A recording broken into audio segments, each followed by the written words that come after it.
de los viernes a la tarde. Algún día nos tenemos que juntar a tomar mate. Hola. Hola, bien. ¿Cómo van? ¿Cómo estás? Estaban todos listos con el teléfono en la mano. Ay, qué bueno, qué bueno. Hoy va a estar movidito lo que vamos a trabajar, ¿eh? Sí, sí. Tengo un enojo, no les puedo explicar el enojo que tengo. Así que, bueno, digamos, hoy vamos a trabajar desde ahí. Vamos. Sí. ¿Cómo están? ¿Cómo van ustedes con su clínica? Ahí va cayendo mucha gente, bien. Bienvenidos. En la no cuarentena, ya no estamos más en cuarentena, ahora no sabemos qué somos. Claro, sí, ya. Qué loco, pero igual ¿no? no podemos salir de casa. Como si el cambio en ese sentido, el cambio de palabra implicara algún efecto. Ay, qué lindo. Lucas dice, conociendo lo buena que sos, lo vas a explicar bien. Qué lindo. Muchas gracias, muchas gracias. Vamos a ver. El tema es que el enojo no nos impida trabajar, ¿sí? Porque si no quedamos en la cuerda de lo imaginario. Entonces, bueno, es poner a trabajar, ¿sí? Lo que se trata. A ver, pongámonos a trabajar. ¿Cuál es el tema que nos convoca? Yo venía trabajando con ustedes en orden a Lacan como un rebelde. La semana pasada hablábamos de ese punto de rebeldía en Lacan, ¿no? Que lo llevaba a oponerse a las cuestiones dogmáticas, más dogmáticas del psicoanálisis, ¿no? Y a decir, bueno, tal vez es al revés, no solamente podemos trabajar en forma ortodoxa siguiendo la asociación libre y producir una interpretación más al modo freudiano, sino que tal vez podemos producir una interpretación y que eso produzca secundariamente la transferencia, es decir, casi como que abra lo inconsciente, ¿sí? Uh-huh. Y esto me parece que, a ver, está en el sentido de la vitalidad, ¿no? Decíamos, el seminario 1 de Lacan tomó esta cuestión del maestro Zen que producía un grito, una patada, son tres cosas, y descolocaba al auditorio, ¿no? Lo despertaba. Pero yo venía en esa línea y me encuentro con un artículo que me manda una muy querida colega, amiga, de un diario de aquí, de Buenos Aires, ¿no? Que pone bajo una, digamos, a ver, una persona con título reconocido, ¿no? Y se supone que, bueno, alguien que habla desde un lugar de saber, indudablemente, pone en continuidad cosas que yo no puedo creer que se hayan publicado. Y entonces hoy lo que vamos a hacer es tomar este punto de la rebeldía, ¿sí? La rebeldía ante la ortodoxia, y la vamos a poner a trabajar, porque para ser rebelde, ¿sí? Y para una posición de impertinencia, podríamos decir, psicoanalítica, esto implica estar muy fundado en el trabajo y desde dónde se lo dice, ¿no? Entonces, a ver, esta experiencia lacaniana del maestro Zen, ¿no? Que lo que hace es golpear con una vara que se llama Keisaku a sus alumnos, ¿no? Y los hace despertar del adormecimiento. Me parece que es un concepto muy interesante, ¿no? Uno al paciente lo que le dice es, ojo con creer esto porque son cuestiones ilusorias, ¿no? Allí donde el paciente dice, no, yo estoy pensando muy bien y estoy trabajando y asociando, tal vez se está adentrando más en el goce. O sea, ¿no? Entonces, intentar hacer como un movimiento para generar como un terremoto frente a esto que leímos. Exacto, de hecho es algo donde el analista se presenta, y además el analista se presenta desde su cuerpo, ¿no? Lacan dice un grito, una patada y hay un tercero, que como les digo ahora lo puedo buscar, pero esta forma de presentarse es donde el analista pone el cuerpo, ¿no? Y esa posición es una posición donde el analista no le va a hacer el juego a ni la idea de los bienes, ni quedar bien, ni figurar, ¿sí? Porque a veces esa posición implica un lugar de impertinencia, como yo les decía, ¿no? El paciente tal vez no quiere escuchar eso, quiere seguir en su deriva, ¿no? Donde piensa que es un muy buen paciente, que hace todo bien las cosas, ¿no? Y el analista dice, ¿no?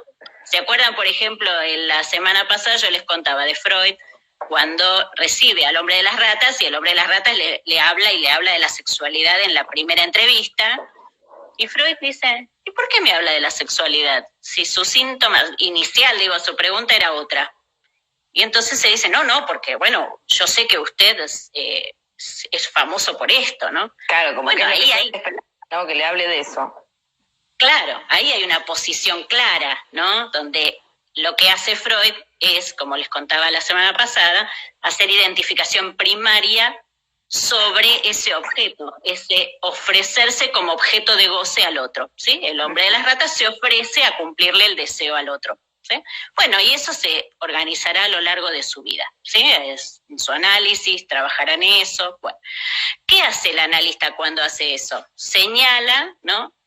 Y el paciente puede decir, no, yo me quedo cómodo donde estoy, o mediante esa transferencia que se suscita a partir de que ese analista dice algo, ese paciente hace casi como lo que podríamos llamar un salto de fe. Es decir, estoy dispuesto a abandonar todas mis certezas y seguir el camino de mi análisis porque esto lo tengo que arreglar, ¿no?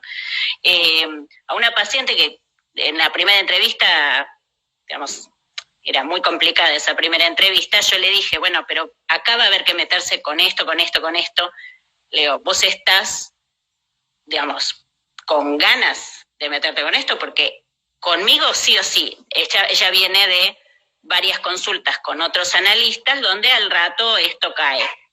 Y para mí no se han metido en ese lugar. Entonces yo no tengo muy claro por qué. Entonces le pregunto y ella me dice, y sí, porque esto lo tengo que terminar, no puedo estar en el mismo lugar. Entonces, bueno, no sé a dónde me lleve, pero vamos, ¿no?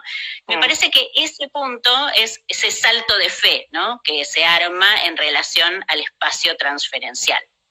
Ahora, eso es posible porque se trabaja desde una ética y desde un lugar de lectura súper respetuoso, ¿no? De separar lo que es el sujeto o la persona a la cual le ocurre y el goce que lo aqueja. Entonces uno va trabajando todo el tiempo esta cuestión. Ahora yo quiero que escuchen este texto, que esto es lo que sale publicado, ¿no? En esta semana en un diario de aquí de Buenos Aires. Para los que nos están viendo desde otros países, no es algo de lo que yo, la verdad, no algo que me ponga contenta. El transexualismo, la pornografía, el abuso sexual infantil y la violencia de género son síntomas que se presentan como posibles respuestas al imposible sexual. Ustedes escucharon, ¿no? Transexualismo puesto en la misma línea que el abuso sexual infantil, la violencia de género y la pornografía. Y dice... Ella dejaba de leer. Estoy furiosa. No hay menú fijo para la relación sexual, el cuerpo despojado de sus velos se vuelve obsceno, no erótico. ¿Sí? Digo, como si fuera todo lo mismo, ¿no? Un horror. Se trata no solo de ver qué podemos decir los psicoanalistas del transexualismo o la violencia de género, de nuevo, es decir, por si acaso quedaba alguna duda, lo repite, sino de considerarlo como la ventana desde la cual leer la actualidad que se presenta sin ley. Yo, no sé ustedes, pero yo estoy espantada de escuchar semejante cosa. Porque, a ver, primero porque para afirmar sobre el transexualismo semejante cosa, yo no entiendo de dónde se agarra. Es un artículo en el cual ni siquiera hay una explicación académicamente sostenida. Supongamos, ¿no? Uno podría decir, mínimamente como psicoanalista ya, pero aunque sea como público, no puedo creer que alguien haga semejante afirmación sin armar, aunque sea una polémica académica sostenida, ¿sí? Interpelar al otro. A ver, nos hace pensar, ¿qué es esto? Esta afirmación me parece increíble, increíble. Entonces, primero, me parece que en relación al sujeto transexual es ponerlo en el lugar del delito. Sí. Y esto, a ver, desde ya lo primero que por lo menos no sé ustedes, pero algo que yo puedo escuchar, es el lugar de una cierta moralidad, ¿no? Moralidad. Digo, de una cierta ley, ¿no? Que para esta persona se transgrede, ¿sí?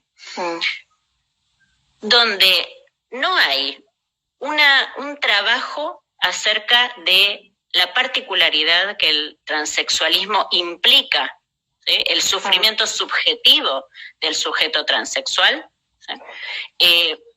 Tal que digamos, a ver, la elaboración que hace de la sexualidad, por supuesto, que tiene que ver con lo mismo que un neurótico, digamos, trabajar su posición en relación al imposible sexual, pero de ninguna manera podría... Sí, una elección sexual y una posición, claro, punto. O sea, no hay que darle una otra... Tal cual. Entonces, en esto, digamos, lo que implica la estabilización, ¿sí? De lo que tal vez hay algunas personas que llaman el síntoma transexual, con lo cual yo no estoy de acuerdo, tampoco. Digamos, ubicar que el sujeto allí necesita una estabilización del mismo modo que el neurótico. Digamos, desde donde un psicoanalista o alguien que se precia de ser psicoanalista y con muchos títulos, porque además lo que sucede es eso, desde donde alguien puede pensar que esto abona a cierto trabajo de elaboración académica. ¿Sí? Es decir, mínimamente, porque yo puedo conversar con alguien que puede sostenerse desde una clínica, ¿sí? Con pacientes transexuales. Entonces sí, por supuesto, ¿no? Ahí uno puede escuchar y decir, bueno, a ver, por cómo lo pensás, cómo lo pienso yo, por qué, ¿sí? Esto lo que produce es un lugar de afirmación desde un supuesto saber que no tiene nada que ver con esto que venimos trabajando del lugar del saber del psicoanalista, que es un saber horadado por la castración, por la posición como analizante, como... este es del lugar desde el cual escribe, es un lugar de un saber fatuo, falso, a eso me refiero, ¿sí? Sí, le contesto a Mariana, es alguien del área de salud mental, sí, es... Sí, claro. Sí, de una escuela muy famosa. Y yo venía pensando en relación a las cuestiones de la rebeldía, ¿no? Y me parece que esta es la mejor forma de trabajar en qué lugar quedamos los psicoanalistas, ¿no? Cuando estos son los artículos que se dan a circulación, ¿no? Porque, ¿se acuerdan que la semana pasada justamente hablábamos, yo decía, bueno, la posición de Lacan tan difícil, ¿no? En relación a su garbo, a ver, yo les conté ese encuentro con Chomsky, donde Chomsky trabaja el lenguaje de una cosa académica y Lacan se le ocurre decir, bueno, yo pienso con los pies, ¿no? O se piensa con los pies. Que por supuesto la gente no logra entender de qué se trata lo que está queriendo decir, ¿sí? Sí. Pero a ver, uno entiende, leyendo los trabajos, ¿sí? Que Lacan lo que está diciendo es saquemos el saber, ¿sí? De lo discursivo y pensemos que hay un saber en relación al cuerpo. Este saber en relación al cuerpo, que el sujeto transexual sí que lo sabe, sí sabe de esa dificultad de vérselas con eso, pensar en ponerlo en relación al delito me parece una cosa que me ofende como psicoanalista, ¿sí? Y me ofende que esto sea puesto en esos términos como si esto fuera un artículo de este tipo, fuera una representación, porque alguien que lo pueda decir, digamos, a título personal, bueno, cada uno que haga lo que quiera, no, yo no estaría de acuerdo, pero lo que pasa es ponerlo que hoy con el nombre de psicoanalista, me parece una cosa de locos. O sea, a mí me parece que abunda. También los psicoanalistas siempre, o por lo menos los que intentamos ejercer desde un lugar de humildad y de y ético, ético. Sí, claro. Tenemos que estar peleando todo el tiempo con porque se terminó transformando como en un colectivo imaginario de que los psicoanalistas son esto. Y esta es la gran preocupación. ¿Cómo rescatar un discurso que era por lo menos mínimamente respetuoso de lo académico, digo, a ver, más allá de los lugares donde podamos distinguir, diferencias de criterio, pero estamos hablando de sujetos, de personas que tienen, que hay un sufrimiento psíquico en juego. Decir transexual, pornografía, abuso sexual infantil y violencia de género, síntomas, digamos, de las posibles respuestas al imposible sexual, es una locura, no hay de dónde agarrarse. Y es una locura de que también es un diario en el que al lado de la publicación de esta nota tiene columnas escritas por gente trans, tiene como otro tipo de editorial también. Me parece que acá nadie leyó nada. Totalmente. Es vergonzoso, porque, digamos, no estamos diciendo que el diario no fue publicado es un horror, porque tiene notas y cuestiones como muy valoradas. Sí, claro. Claro. Pero, a ver, en esto es donde me parece que hay algo de lo cual tenemos que tener mucho cuidado, ¿no? Hay una parte en que Lacan dice no hay que ceder en el deseo, ¿no? Y lo dice no solamente en relación al psicoanalista, sino al sujeto como persona, ¿sí? Como a todos, digamos, no importa desde dónde estemos trabajando cada uno, ¿sí? Y cuando dice eso, en general vieron que se repiten como sintagmas, ¿no? No hay que ceder ante el deseo, el analista se autoriza de sí mismo, lo cual ha provocado enormes consecuencias complicadísimas, porque entonces se autoriza de sí mismo, entonces no supervisa, y entonces, como claro, no supervisa, bueno, pues yo me autoricé, digo, a ver, claro, queda, es lo que se me cantó. Queda a cargo de cada quien, digo, es decir, legitimar un trabajo sostenido, ¿sí?, no implica leer en términos imaginarios estas frases, ¿sí?, que es lo que pasa normalmente, o muchas veces en todo caso. Pero bueno, cuando dice no ceder en su deseo, digamos, ¿no? Él, a continuación, si ustedes lo leen, creo que son 3, 4 elementos que él pone, y tienen mucho que ver, ¿no?, con la cuestión de no dejarse tentar por los bienes, ¿no? Por lo que podríamos decir, él viene trabajando, el soberano bien, en Aristóteles, ¿no? Esos lugares donde podríamos, la fama y el prestigio, podríamos ponerlo así en relación al bien, ¿no? Los títulos podríamos ponerlos también en relación a esos bienes, ¿no?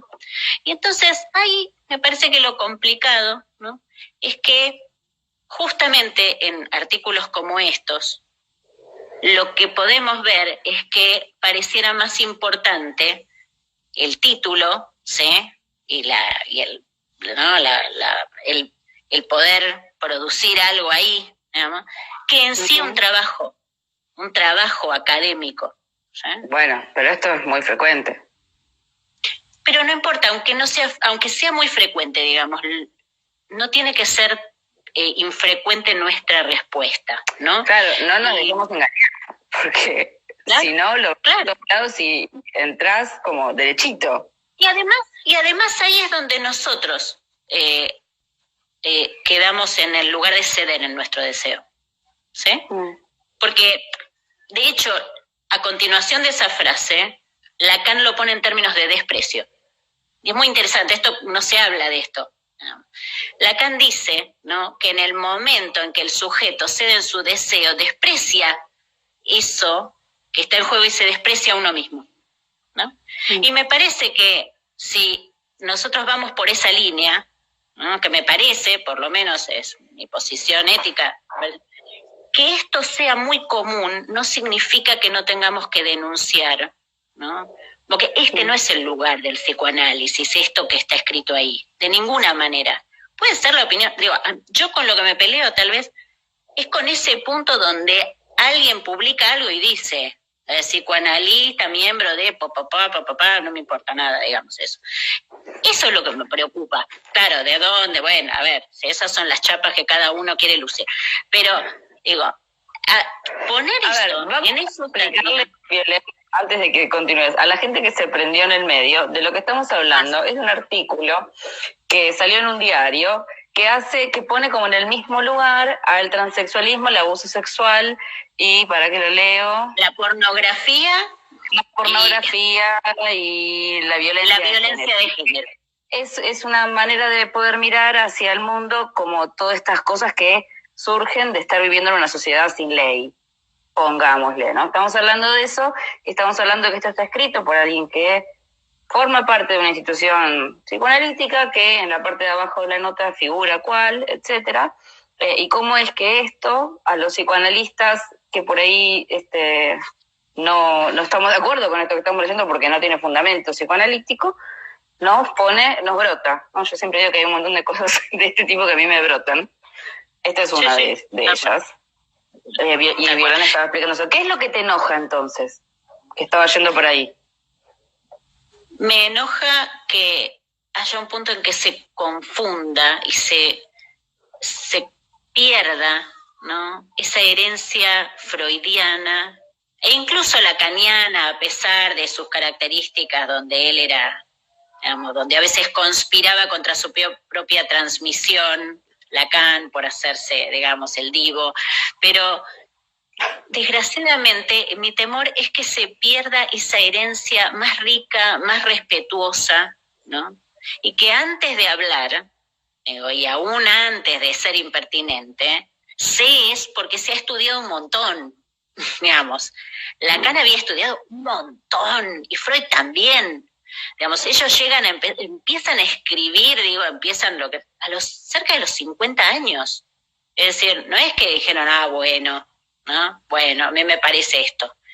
Ustedes vieron, pegan a un niño, Freud dice, esto tiene que ver con 8 casos, digamos. Es decir, de estar como, dicen, a ver, ¿desde dónde estoy justificando esto que digo? Digo, un respeto, no solamente hacia el otro, sino hacia el objeto que uno está construyendo, ¿sí?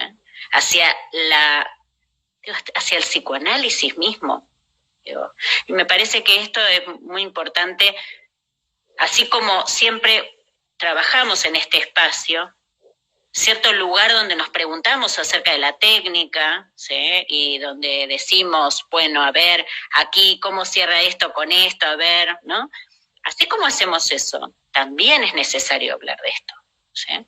Porque esto sienta la posición fuerte que uno necesita tener frente al goce. Porque vamos a decirlo claramente, para mí, esto es del orden del goce. Esto no es fruto de alguien que trabaja en su análisis. Y así, se los digo así, ¿no? Si uno trabaja en su análisis, ciertamente, mínimamente, es mucho más humilde. De ninguna manera. Entonces, bueno, no hay mucho más que pueda decirles. Bien, tampoco hay tiempo, así que... La semana que viene seguiremos trabajando sobre otras cuestiones del psicoanálisis para mantener la pulsión de vida fuerte para con todos los pacientes, pero esto nos lo debemos a nosotros. Sí, a mí me asusta cuánta gente no se analiza y esto que dice acá, cuánta gente no se analiza y labura y se nota. Se les Tal nota. cual. Se les nota y el problema es las enormes consecuencias que esto tiene en la clínica que llevan adelante. Enormes consecuencias. Porque en nuestras manos está muchas veces, pero muchas veces, no solamente el sufrimiento psíquico, también la vida y la muerte. ¿Sí? Porque una inadecuada forma de trabajar con un paciente puede llevarlo a un lugar mortífero. ¿Sí? Y esto, me parece que esto implica un lugar desde el cual uno tiene que pararse, que antes de decir semejante... Ustedes imagínense, para un sujeto trans, para cualquiera, pero para un sujeto trans, leer esto en un diario principal, ¿no? Leer esto, ubicarse... ¿Qué consecuencias tiene eso a nivel subjetivo? ¿No? Muchas veces, Alejandra y yo les contamos de paso, muchas veces nosotras hablamos de cuestiones que, por ejemplo, yo quiero trabajar, pero bueno, uno dice, bueno, a ver, en un medio público hay ciertos lugares, bueno, ¿hasta dónde se puede trabajar cierta cosa? Bueno, porque a ver, los recintos privados y los recintos públicos tienen sus propias reglas, sus propias necesidades, por respeto también al modo en que uno dice algo que puede ser escuchado de determinada manera por los otros, ¿no? Por respeto a esa diferencia. Esto va en contra de todo eso, porque el sufrimiento psíquico de cualquier persona dentro del colectivo trans, leyendo esto, ya pone en posición claramente que quien habla no es psicoanalista. No puede serlo, por más que tenga el título que tenga. No hay una posición ahí de respeto por el otro, de ninguna manera. No hay saber desde el cual uno se agarre para decir semejante cosa. Así que bueno, los dejo aquí por hoy. Suscríbanse al canal de YouTube de Rayeras Lacanianas. Gracias por estar otra vez con nosotras este viernes por la tarde. Y bueno, nos encontramos